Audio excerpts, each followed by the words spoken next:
وذكر فإن الذكر تنفع المؤمنين আল্লাহ রাব্বুল আলামিন তার হাবিবকে লক্ষ্য করে বলেন, হাবিব আমার, আপনি আপনার সাহাবীদেরকে, আপনার উম্মতদেরকে আপনি উপদেশ দেন, আপনি ওয়াজ করুন, আপনি তাদেরকে নসিহত করুন। নসিহত করলে কি লাভ? আল্লাহ তাআলা এই আয়াতের মধ্যেই জানিয়ে দেয়, ফাইন্না যিকরা তানফাউল মুমিনিন। আপনি যে নসিহতটা করবেন, এই নসিহত করার মধ্য দিয়ে আল্লাহ তাআলা তাদের দিলের মধ্যে ঈমান পয়দা করে দিবেন, হেদায়েতের বাতি জ্বালিয়ে দিবেন। যদি এই নসিহত গ্রহণ করে তারা হেদায়েত প্রাপ্ত হয়ে যায়, ঈমানের দৌলত হাসিল করতে পারে, আল্লাহ রাব্বুল আলামিন ওই বান্দা বান্দীদেরকে হতে পারে এই ওয়াজ নসিহতের কারণে জাহান্নামের চিরস্থায়ী আযাব থেকে মুক্তি দিয়ে জান্নাতের বাসিন্দা করে দিতে পারে। তাহলে ওয়াজ নসিহতের অনেক গুরুত্ব, যেটা আল্লাহ তাআলা স্বয়ং তার হাবিবকে নির্দেশ দিচ্ছেন, হাবিব আমার, আপনি আপনার সাহাবীদেরকে ওয়াজ করুন, নসিহত করুন, দ্বীনের সত্য কথাগুলো বলেন, মানুষের কাছে সত্য বাণীগুলো পৌঁছিয়ে দেন। তার কারণ হইল ওয়াজ নসিহতের মাধ্যমে মানুষের দিল পরিবর্তন হয়ে যায়। আপনি যতই ক্ষমতাবান হন না কেন, আপনি যদি আপনার ক্ষমতা দিয়ে, আপনার লাঠি আছে, লাঠি দিয়ে মানুষের চরিত্র পরিবর্তন করতে চান, কোশ্চিনকালেও পারবেন না। যার কারণে তো দেখা যায় একজন চোর চুরির কারণে যদি জেলের মধ্যে যায়, 3 মাস 6 মাস জেল খাটার পরে জেল থেকে ঘুরে যখন আবার দেশের মধ্যে আসে, ওখানে পুলিশরা ডান্ডা বেরিয়ে দিয়েছে, কিছু আঘাত করেছে, শাস্তি দিয়েছে যে এই লোকটা আর কখনো চুরি না করে। দেখা যায় সেই লোকটা বাড়িতে আসার পরে মায়ের খাইতে খাইতে যখন মায়ের প্রতি সে সহ্যকর সহনশীল হয়ে গেছে, তখন আগে ছিল চোর, পরবর্তীতে এক ধাপ আগাইয়া ডাকাতের প্রমোশন নিয়ে নেয়। আছে না নাই? আছে। তার মানে ডান্ডা, মায়ের, এগুলোর কারণে মানুষ মূলত পবিত্র এবং কি চরিত্রবান হতে পারে না, চরিত্র ফিরে পেতে পারে না, পায় না, খুব কম। কিন্তু ওয়াজ নসিহতের মধ্যে আল্লাহ তাআলা এমন পাওয়ার রেখে দিয়েছেন, ওয়াজ নসিহতের কারণে আল্লাহ রাব্বুল আলামিন দিলের মধ্যে এমন তাসির পয়দা করেন, মানুষ যদি ওয়াজ নসিহত হেদায়েতের নিয়তে শোনে, শুধু চোর ডাকাত না, এর চেয়ে বড় জুলুমবাজ যদি কেউ থাকে, আল্লাহ রাব্বুল আলামিন ওই লোকগুলোকে হেদায়েতের রাস্তায় পরিচালিত করে ফেলেন। এই জন্যই তো আমরা দেখি অনেক মানুষ 1 সাল 2 সাল 3 সাল তাবলীগ লাগায়, এরপরে মানুষটা যে আগে নামাজ পড়তো না, পরবর্তীতে সে 5 ওয়াক্ত নামাজি হয়ে যায়। যে আগে দাড়ি রাখতো না, তাবলীগ থেকে ঘুরে আসার পরে, সরমনাই থেকে ঘুরে আসার পরে ওই লোকগুলা দাড়ি রাখা শুরু করে দেয়। অনেক মানুষ আছে। তার মানে ওয়াজের পাওয়ার, নসিহতের পাওয়ার অনেক বেশি। এই জন্যই তো আল্লাহ তাআলা তার হাবিবকে বলেন, ওয়াযাক্কির ফাইন্না যিকরা তানফাউল মুমিনিন। হাবিব আবার, আপনি আপনার সাহাবীদেরকে নসিহত করুন, ওয়াজ করুন, উপদেশের বাণী শোনান, কারণ এই নসিহতের মাধ্যমে আমি রব্বুল আলামিন মানুষদেরকে হেদায়েত দিয়ে থাকি, তার দিল পরিবর্তন করে থাকি। যে লোকটা খারাপ ছিল, খারাপ থাকলে সে যদি ওয়াজ শোনে, নসিহত গ্রহণ করে, এই লোকটা ভালো হয়ে যায়। তো আল্লাহ রাসূল তার জিন্দেগির মধ্যে অসংখ্য হাদিস দ্বারা উম্মতদেরকে, আল্লাহ রাসূলের সাহাবীদেরকে এরকম নসিহত করেছেন। স্বয়ং আল্লাহ তাআলাই তো অসংখ্যবার নসিহত করেছেন। এই যে কোরআনে কারীম আমরা দেখি, 30 পারা কোরআন কারীম, যার মধ্যে আয়াত আছে 6666। অনেক মুফাসসিরিন কেরাম বলেন কিছু কম বেশি আছে, কেউ বলেন 6623টা, অনেক মত আছে। তো যাই হোক না কেন, এখানে মূল কথা হইল এই যে 6666 আয়াত, তার মধ্যে বিধিবিধান, হুকুম আহকামের আয়াত মাত্র 500টা, যেগুলোর মাধ্যমে আল্লাহ তাআলা রোজার কথা বলেছেন, নামাজের কথা বলেছেন, হজের কথা বলেছেন, যাকাতের কথা বলেছেন, আদেশ করেছেন, বিধিনিষেধ দিয়েছেন, হুকুম আহকাম, এই আহকামাতের আয়াত হইল মাত্র 500, আর বাকি 6166 বলেন আর 6123 বলেন, যত সংখ্যারই হোক না কেন, বাকি সব আয়াতে কারিমার মাধ্যমে আল্লাহ তাআলা শুধু ওয়াজ করছেন, আল্লাহ তাআলা শুধু নসিহত করছেন। আগের যুগের যারা ভালো করেছে তাদের ইতিহাসও আল্লাহ তাআলা কোরআনে কারীমের মধ্যে এনেছেন। আগের যুগের নবী পয়গম্বর আলাইহিস সালাতু ওয়াস সালাম ওনাদের ইতিহাস ঘটনা কোরআনে কারীমের মধ্যে এনেছেন।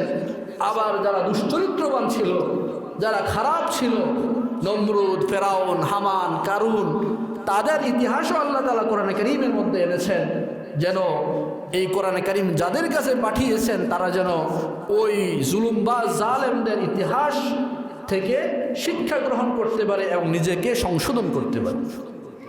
তার মানে আল্লাহ তাআলা কোরআনে কারীমের মধ্যে অসংখ্য আয়াতের মাধ্যমে শুধু নসিহত করেছেন, কারণ নসিহতের অনেক পাওয়ার রয়েছে। তো আল্লাহ তাআলা কোরআনে কারীমের মাধ্যমে নসিহত করেছেন এবং আল্লাহ রাসূলও অসংখ্য হাদিসের মাধ্যমে নসিহত করেছেন। তো একটা হাদিস যেটা আমি আজকে তেলাওয়াত করেছি, এই হাদিসটাও এক ধরনের নসিহতমূলক। এই হাদিসের মাধ্যমে আল্লাহ রাসূল সাল্লাল্লাহু আলাইহি ওয়াসাল্লাম সাহাবীদেরকে 5টা নসিহত করতে চান। এক নাম্বার হইল যে সবচেয়ে বড় আবেদ কিভাবে হওয়া যায়, এরপরে সবচেয়ে বড় ধনীকে কিভাবে হওয়া যায়, খাঁটি মুমিন কিভাবে হওয়া যায়, খাঁটি মুসলিম কিভাবে হওয়া যায়, এই বিষয়গুলো আল্লাহ রাসূল এখানে বর্ণনা করেছেন। আমরা কি চাই না যে সবচেয়ে বড় আবেদ আমি হতে, কি বলেন? আবার সবচেয়ে বড় ধনী হতে এটা কি কে না চায়? সবাই চায়। আবার সবচেয়ে খাঁটি মুমিন মুসলমান সবাই হতে চায়, কিন্তু এই ফর্মুলা কেউ মানে না। তাহলে রাসূল সাল্লাল্লাহু আলাইহি সাল্লাম একদিন সাহাবায়ে কেরামকে এরকম একটা মজলিসের মধ্যে সব সাহাবীরা উপস্থিত আছেন, ওখানে আল্লাহ রাসূল বলতেছেন, মাইয়া খুযু মিন্নি খামসা খিসাল, মাইয়া খুযু মিন্নি খামসা খিসালিন ফায়ামালু বিহিন্না। আল্লাহ রাসূল সাল্লাল্লাহু আলাইহি ওয়াসাল্লাম উপস্থিত সাহাবীদেরকে লক্ষ্য করে বলতেছেন, ও আমার সাহাবীরা শোনো শোনো, আমি তোমাদের সামনে 5টা অভ্যাসের কথা বলবো, 5টা উপদেশের কথা বলবো, 5টা নিয়ম কানুনের কথা বলবো। তোমাদের মধ্যে কি আছে যে এই নিয়মগুলা সঠিকভাবে আমল করবে, মানবে? শুধু তাই নয়, আও ইউআল্লিমুহুন্না ফায়ামালু বিহিন্না, অথবা নিজে আমল করার সাথে সাথে তার আশেপাশের মানুষগুলা যারা আমল করতে চায়, যারা ইবাদত করতে আগ্রহী, ওই লোকদের কাছেও এই উপদেশগুলো পৌঁছে দিবে, যাতে ওই লোকগুলোও ইবাদত বন্দেগী করতে পারে। তোমাদের মধ্যে কি আছে আমাকে বলো। সাথে সাথে সকলের মধ্য থেকে আল্লাহর রাসূলের একজন সাহাবী হযরত আবু হুরায়রা রাদিয়াল্লাহু আনহু দাঁড়িয়ে গেলেন। দাঁড়িয়ে বলতেছে, ও ইয়া রাসূলুল্লাহ, আমি আবু হুরায়রা আপনার থেকে এই উপদেশগুলো গ্রহণ করতে চাই এবং আমি এই উপদেশগুলো নিজে তো আমল করব, সাথে সাথে আমি আমার আশেপাশে যত মানুষ আছে সকলের কাছে আমি পৌঁছে দেব। আবু হুরায়রা রাদিয়াল্লাহু আনহুকে আল্লাহর রাসূল এই উপদেশগুলো শোনাইলেন। হযরত আবু হুরায়রা রাদিয়াল্লাহু আনহু এমন একজন সাহাবী ছিলেন যিনি মাত্র 3 বৎসর আল্লাহ রাসূলের সাহচর্য ছিলেন, সোহবতে ছিলেন, কিন্তু অন্যান্য সব সাহাবীর থেকে সবচেয়ে বেশি হাদিস বর্ণনা করছেন। সুবহানাল্লাহ। সবচেয়ে বেশি হাদিস বর্ণনাকারী যদি কোনো সাহাবী থাকে তিনি হলেন হযরত আবু হুরায়রা রাদিয়াল্লাহু আনহু। এই যে আবু বকর সিদ্দিক, হযরত ওমর, হযরত ওসমান, হযরত আলী, কত বড় বড় সাহাবী আছে, অসংখ্য সাহাবী। হাদিস বর্ণনা করছে আল্লাহ রাসূল থেকে সবচেয়ে বেশি আবু হুরায়রা, অন্য সবাই না। কারণ আবু হুরায়রা রাদিয়াল্লাহু আনহু খাইতে পাইতেন না খাইতেন, কোনোরকম খালি জিন্দগি পার যেভাবে হোক হইতো, কিন্তু উনি আল্লাহ রাসূলের দরবার ছেড়ে কোথাও যেতেন না। সব সময় আল্লাহ রাসূলের দরবারে পড়ে থাকতেন। এমন দিন যায় খাবারের কোনো ব্যবস্থা নাই, কিছু খেতে পারেন না, ক্ষুধার যন্ত্রণায় ক্ষুধা এমন তীব্র আকার ধারণ করেছে, ওনার কেমন যেন একটা মৃগী রোগে ধরে, যেরকম মানুষ এরকমভাবে একটা চৈতারণা শুরু হয়ে যায়। অন্য অন্য সাহাবীরা মৃগী রোগ মনে করে বিভিন্ন জোতা এনে ওনার নাকের কাছে ধরতো। আবু হুরায়রা মনে মনে বলে, ও আমার সাহাবীরা, তোমরা তো জানো না আমি তো আমার রোগের কারণে এরকম করতেছি না, আমি তো ক্ষুধার যন্ত্রণায় আমি অনেক দিন ধরে খেতে পারি না, ক্ষুধার কারণে আমার এই অবস্থা। কিন্তু আবু হুরায়রা এত লাজুক ছিলেন, কারো কাছে কোনোদিন খাবার চাইতেন না। আল্লাহ রাসূলের এই সাহাবী অনেক কষ্ট করে নিজের জীবন পার করছেন, কিন্তু আল্লাহ রাসূলের দরবার ত্যাগ করেন না, সব সময় দরবার পড়ে থাকতেন। আল্লাহ রাসূল কোন কথাটা বলে আর আমি না জানি, আমার থেকে এই কথাটা ছুটে যায়, আমি না জানি এই কথাটা বর্ণনা করতে ভুলে যাই। সব সময় পড়ে থাকতেন আর আল্লাহ রাসূল যা বলতেন এই কথাটা অন্যের কাছে নিয়ে পৌঁছে দিতেন। তো সেই দিন হযরত আবু হুরায়রা রাদিয়াল্লাহু আনহু আল্লাহ রাসূল সাল্লাল্লাহু আলাইহি ওয়াসাল্লামের সামনে সব সাহাবীদের মধ্য থেকে দাঁড়িয়ে গেলেন। ওগো আল্লাহর রাসূল, আমি রাজি আছি, আমাকে আপনি আপনার এই উপদেশের কথাগুলো, ওয়াজের কথাগুলো বলেন, আমি এই কথাগুলো নিজে আমল করব, সাথে সাথে এই কথাগুলো আমি আমার আশেপাশে লোকদের কাছে ছড়িয়ে দেব, যাতে তারা ইবাদত বন্দেগী করতে পারে, সহজে আপনার কথাগুলো মেনে নিতে পারে। আল্লাহ রসুলের সাহাবী বলেন, অতঃপর আল্লাহর রসুল আমার কাছে আসলেন, আমার হাতটাকে শক্ত করে ধরলেন, ধইরা আমাকে বলতেছে, ওগো আবু হুরায়রা, ইত্তাকিল মাহারিমা তাকুন আ'বাদান নাস। আল্লাহ রসুল বলে, ও আবু হুরায়রা, তুমি এক নম্বরে যে কাজটা করবে এটা হলো ইত্তাকিল মাহারিমা। যত ধরনের অন্যায় আছে, যত ধরনের অপরাধ আছে, যত ধরনের গুনার কাজ আছে, এগুলা থেকে নিজেকে বাঁচাইবা।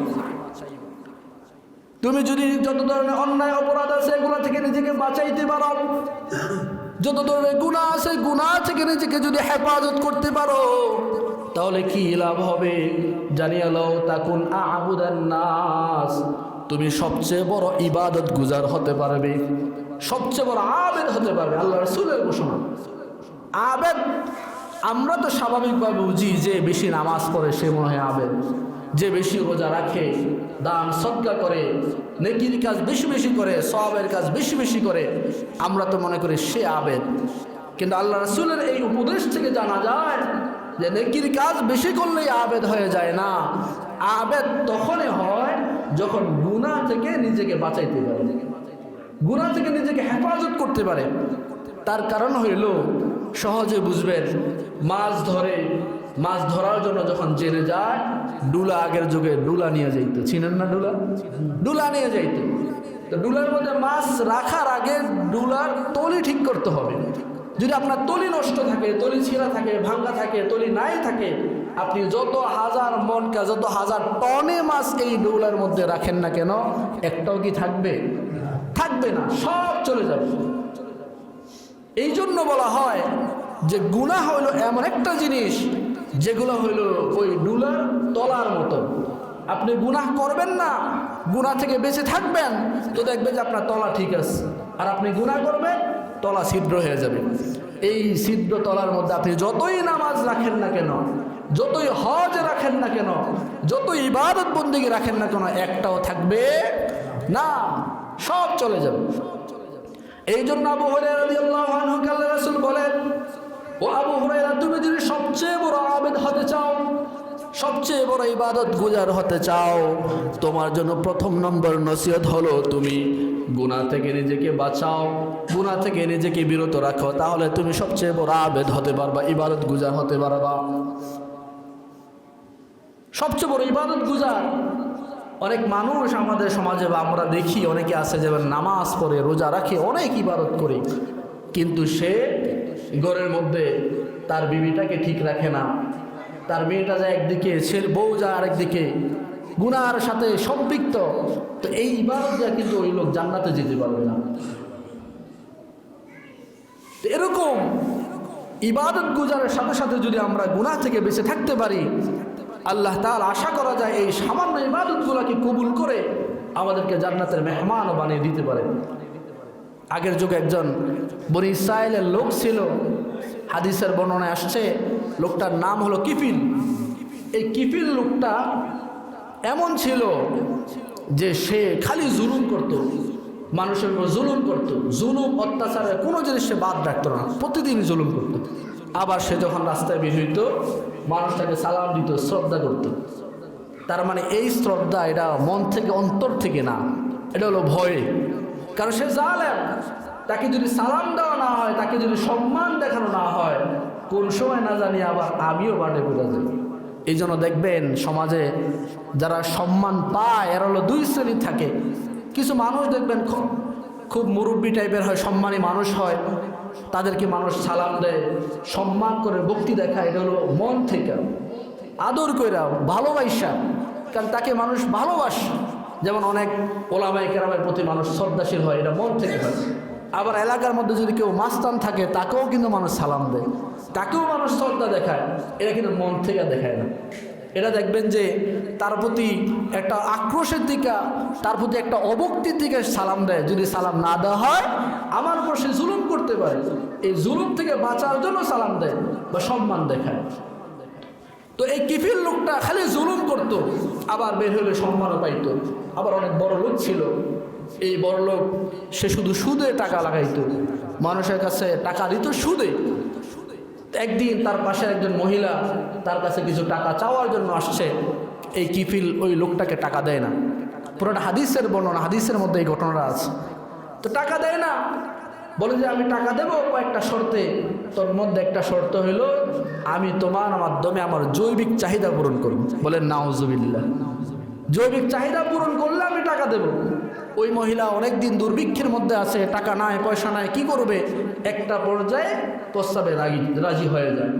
রাজি হওয়ার পরে টাকা নেয়, এরপর শর্ত মোতাবেক যেদিন বাড়িতে আসে তখন ওই কিফিল এই লোকটা যখন যায়, মহিলা কান্নাকাটি শুরু করে দিচ্ছে, কাঁপতে লাগলো, একবারে কাঁপতে শুরু করছে। কিফিল বলতেছে আমি তো তোমাকে শর্তের মাধ্যমেই টাকা দিচ্ছি, তুমি তো আমার শর্ত মানছো, তারপরে কেন কাঁপতেছ? আমি যদি এই অবস্থায় মারা যাই আমি আল্লাহর সামনে কি নিয়ে দাঁড়াবো, আল্লাহর সামনে কি নিয়ে আমি মুখ দেখাবো? তুমি যে আমাকে এই কাজটা এখন করবে এটা তো আমি মন থেকে চাই না, আমি তো অপারগ হয়ে করতে চাইছি, কিন্তু যদি হয়, যদি কাজটা সংগঠিত হয়ে যায় আমি আল্লাহর সামনে কোন চেহারা নিয়ে দাঁড়াবো? ভয়ে কাঁদতে লাগলো। এমন সময় এই আবেগময় কথাটা ওই কিফিলের দিলের মধ্যে আঘাত লাগছে। আঘাত লাগার কারণে কিফিল আর ওই দিন কোনো খারাপ কাজ করে না, সোজা বাড়িতে চলে গেছে। বাড়িতে যাওয়ার পর ওই রাত্রেই কিফিল মারা যায়। মারা যাওয়ার পরে আল্লাহ রাসূল বর্ণনা করেন, ওই রাত্রে যখন মারা গেছে এলাকার সব মানুষটা, মানুষ মারা গেলে স্বাভাবিক পরে ইন্না লিল্লাহি ওয়া ইন্না ইলাইহি রাজিউন, কিন্তু ওই দিন যারাই ইন্না লিল্লাহ পড়ছে কিন্তু মনে মনে সবাই আলহামদুলিল্লাহ পড়ছে।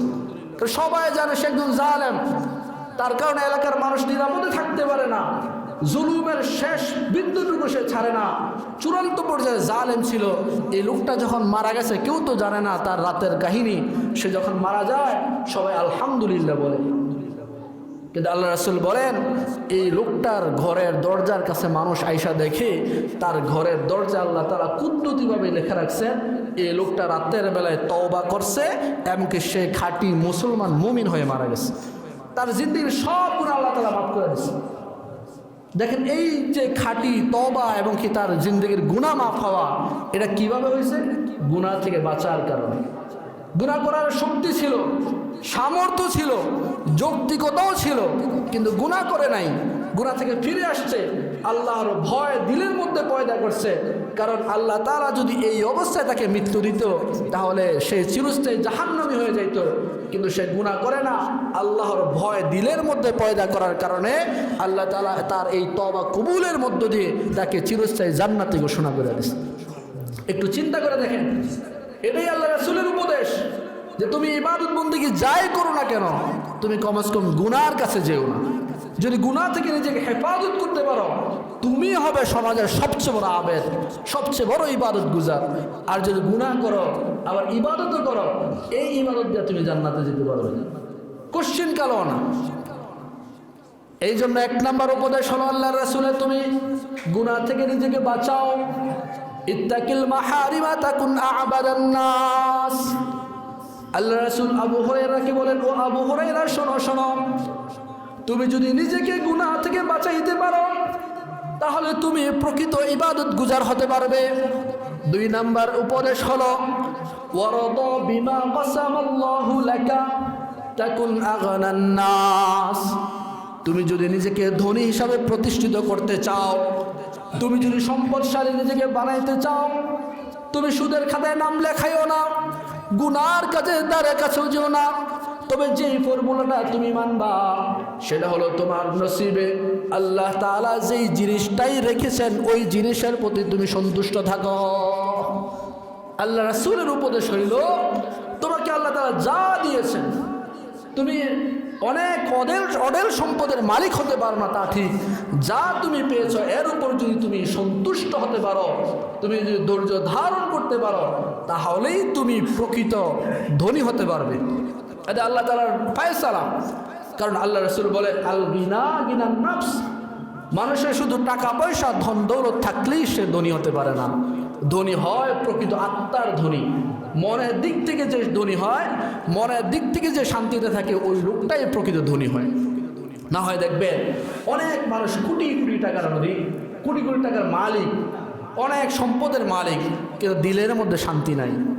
নাই এরকম মানুষ আছে, দিলের মধ্যে একটু তার মানে আরাম কোশ্চিন গেল সে পায় না।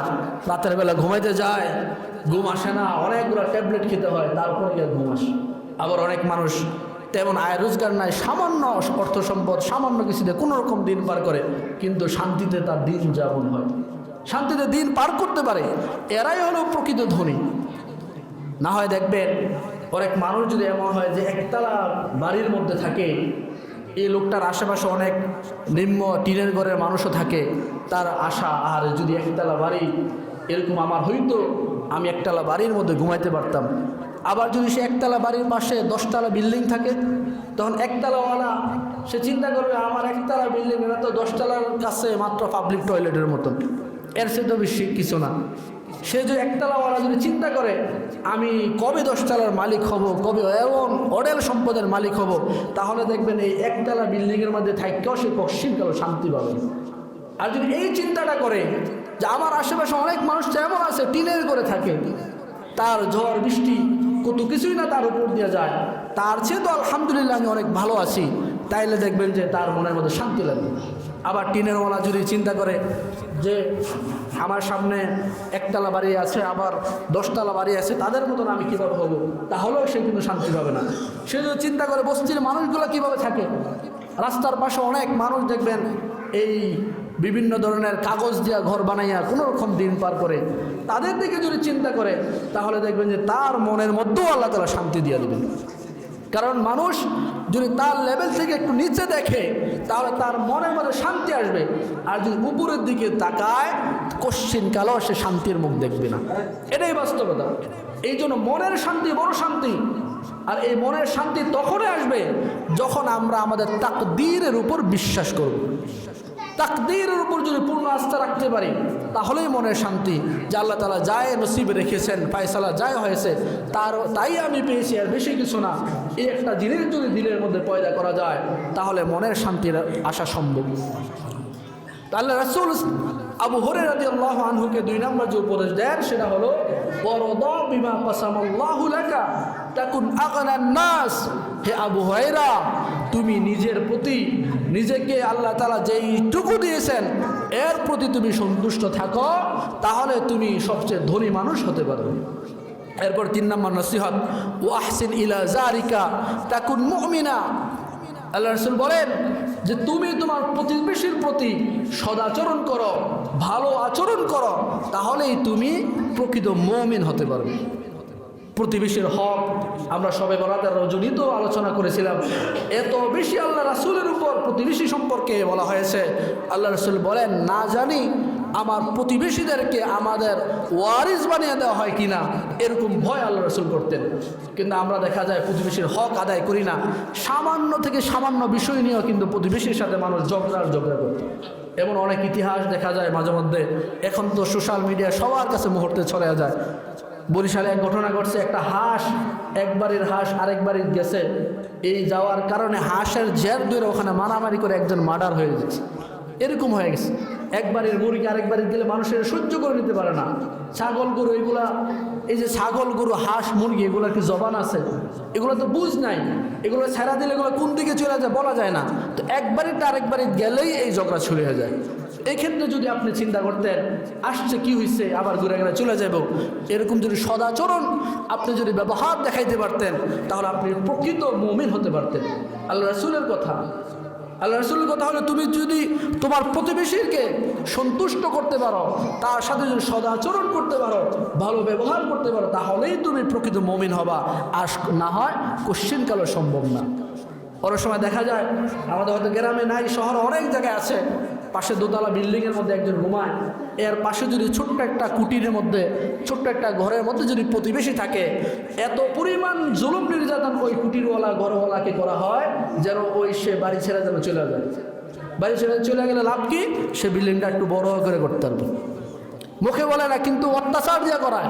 আবার অনেক মানুষ অনেক অত্যাচার করে শহরের মধ্যে, গ্রামের মধ্যে আলহামদুলিল্লাহ নাই, কিন্তু গ্রামের যেটা চলে সেটা হলো ছোট ছোট বিষয় নিয়ে। হয়তো বাচ্চারা চলে আসে, বাচ্চারা কান্নাকাটি করে, এগুলো নিয়ে ঝগড়া লাগে, হাঁস মুরগি নিয়ে ঝগড়া লাগে, গরু ছাগল নিয়ে ঝগড়া লাগে, সামান্য বিষয় নিয়ে বড় ধরনের কিছু হয়ে যায়। কিন্তু এই জিনিসটা থেকে যদি আমরা বাঁচতে চাই, আল্লাহ রাসূলের এই উপদেশের বিকল্প আর কোনো জিনিস না। আল্লাহ রাসূলের উপদেশ হইল প্রতিবেশীর প্রতি সদাচরণ হও, তাকে তুমি ভালোবাসো, তাকে তোমার আত্মীয় স্বজনের মতন দেখো, তাহলেই তুমি প্রকৃত মুমিন হতে পারবে। তার কারণ হইল তুমি একটু চিন্তা করে দেখবা, তুমি যখন রাতের গভীরে তোমার বাড়িটা যখন আগুনে লেগে যাবে, তুমি যত বড়ই এমপি মন্ত্রী হও না কেন, তোমার ভাই বেড়াদার যত বড় এসপি ডিসি হোক না কেন, তারা তো দেশে নাই, তারা তো হইল ঢাকা শহরে অথবা অন্য কোথাও। রাতে 2টা বাজে যখন আগুন লাগে তোমার ঘর, তোমার প্রতিবেশী আইসা কিন্তু তোমার ঘর আছে।